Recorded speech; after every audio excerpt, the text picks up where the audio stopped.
आप भी युवा हैं, आपके पार्टी के राष्ट्रीय कार्यकारिणी अध्यक्ष भी युवा बनाए गए हैं। सबसे बड़ा वादा ये है कि सेमीकंडक्टर की फैक्ट्री हमारे यहाँ खुलेगी, डिफेंस कॉरिडोर हमारे यहाँ खुलेगा, आईटी पार्क हमारे यहाँ खुलेंगे, टेक पार्क हमारे यहाँ खुलेंगे, फिन पार्क हमारे यहाँ खुलेंगे। तो अभी हम चर्चा करेंगे तरारी विधानसभा का। उपचुनाव हुआ था, उस समय आप चुनाव लड़े थे, बोले थे कि 9 साल बनाम 9 महीना। इस बार भी चुनाव हुआ 2025 में भी काफ़ी वोटों से जीत के आए। अभी तक क्या विकास हुआ है तरारी विधानसभा में आपके द्वारा? में बहुत सारी परेशानियां भी आई थी, एनओसी वगैरह आए थे, लेकिन हम लोगों ने, हमारा एक जनप्रतिनिधि का काम होता है सरकार से पैसे अपने यहाँ के क्षेत्र में पहुँचा देना। लगातार कहा जा रहा है केंद्र के प्रधानमंत्री महोदय या नीतीश कुमार जी हों कि युवाओं के लिए रोजगार दिया जाएगा, बिहार में कंपनी और फैक्ट्रियाँ खुलेगी। तो क्या आप प्रयास कीजिएगा कि तरारी विधानसभा में भी, जो एक रोहतास जिला के सटे हुए विधानसभा है, क्या वहाँ कंपनी और फैक्ट्री खुले? कि पूरे बिहार में प्रखंड स्तर पे डिग्री कॉलेज खोले जाएंगे, तो पियरों में तो कॉलेज है, क्या सहार में भी कॉलेज खोले जाएंगे?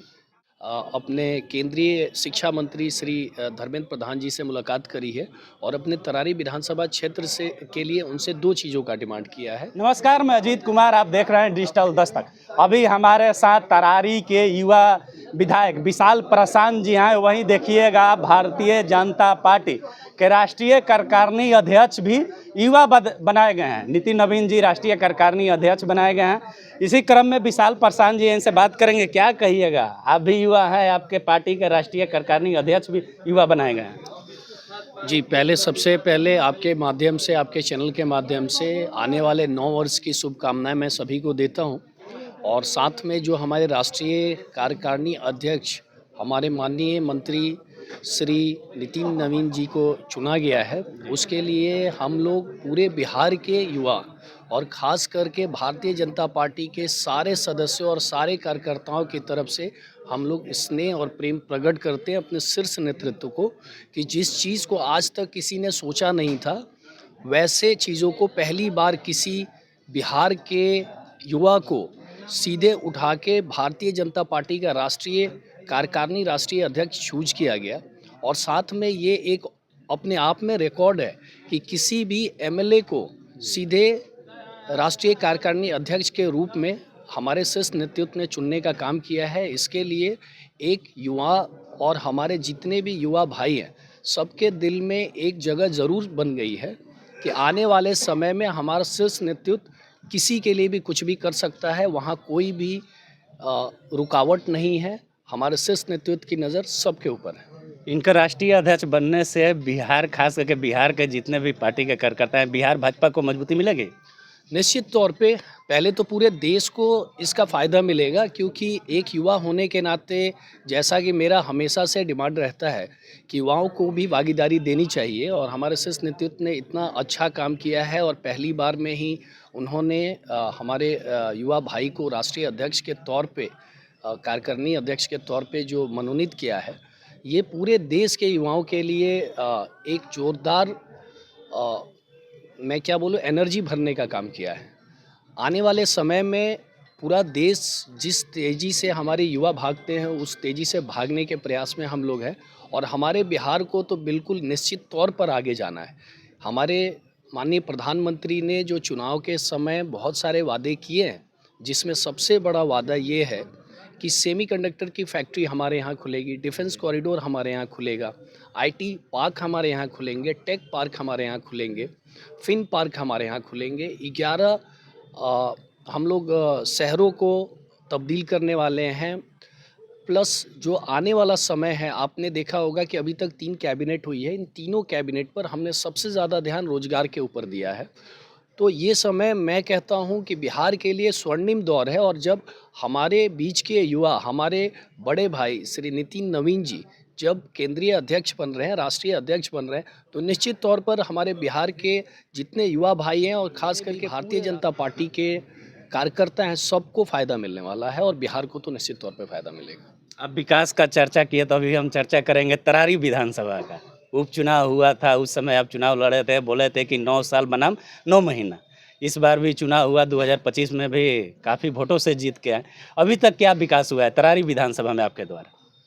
देखिए, अभी जो पिछले कार्यकाल का जो समय था उसका डेटा मैंने उसी वक्त आपको दिया था जब हमारे माननीय वित्त मंत्री और अभी के तत्कालीन वित्त मंत्री और अभी के हमारे गृह मंत्री श्री सम्राट चौधरी जी जब हमारे यहाँ आए थे तरारी में। उसी वक्त हमने अपना लेखा जोखा एक मैनिफेस्टो के माध्यम से, एक कागज़ के माध्यम से सबके बीच में वितरण करी थी कि हम लोगों ने 953 करोड़ रुपए तरारी विधानसभा में किन किन योजनाओं में, किन किन गाँवों में और किन किन चीज़ों पे खर्च किए, उसका पूरा लेखा जोखा हम लोगों ने किया था।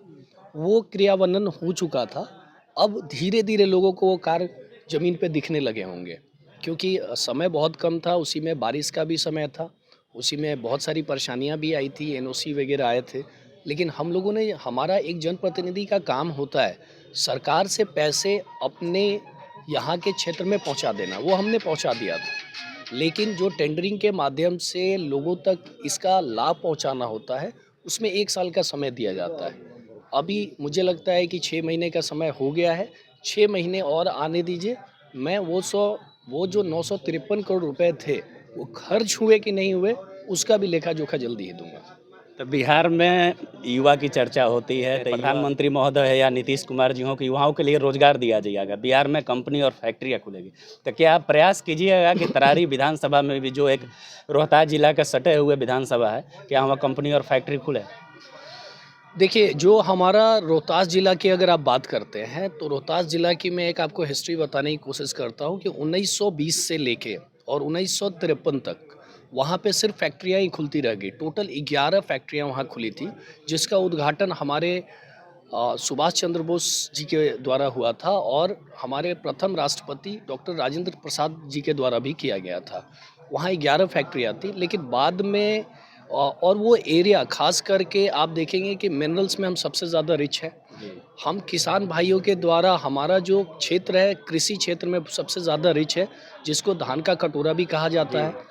साथ में सोन रिवर है, हाईवे से कनेक्टेड है हम, रेलवे से कनेक्टेड है हम वहाँ पे, जब यहाँ बिहार में एयरपोर्ट के बारे में लोग सोचते थे, तो वहाँ पे एयरपोर्ट हुआ करता था, जिसको हम लोग ग्रीन कॉरिडोर के माध्यम से सासाराम से आरा को भी जोड़ रहे हैं कि हमारे क्षेत्र के जो भी फसल होंगे वो सीधे हवाई जहाज़ के माध्यम से विदेशों तक जाएंगे, जिसके लिए रेफ्रिजरेटेड वैन और हर ब्लॉक पे हम लोग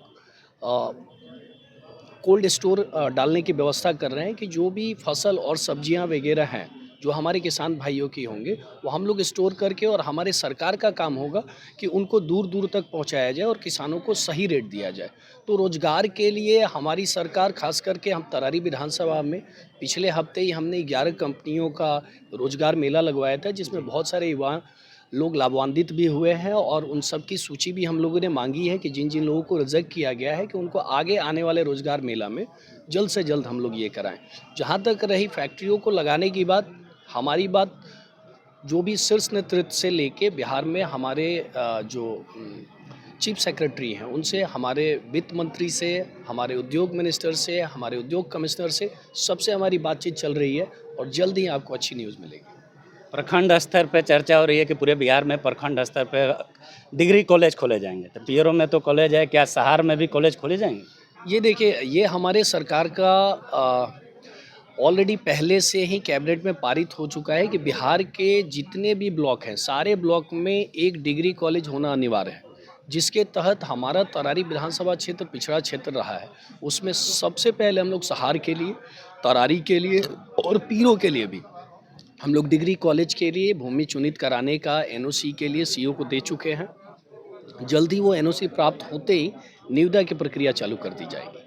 तो ये निश्चित तौर पे ये भी करेंगे। साथ में आने वाले समय में मैंने अपने केंद्रीय शिक्षा मंत्री श्री धर्मेंद्र प्रधान जी से मुलाकात करी है और अपने तरारी विधानसभा क्षेत्र से के लिए उनसे 2 चीज़ों का डिमांड किया है। एक केंद्रीय विद्यालय का और एक और भी अच्छा विद्यालय सरकारी का, केंद्र की योजना के द्वारा एक विद्यालय जिसको हम लोग नवोदय विद्यालय के नाम से जानते हैं जी। जो अभी सीमंतला में बहुत ही बड़ा उन्होंने दिया है जमुई को।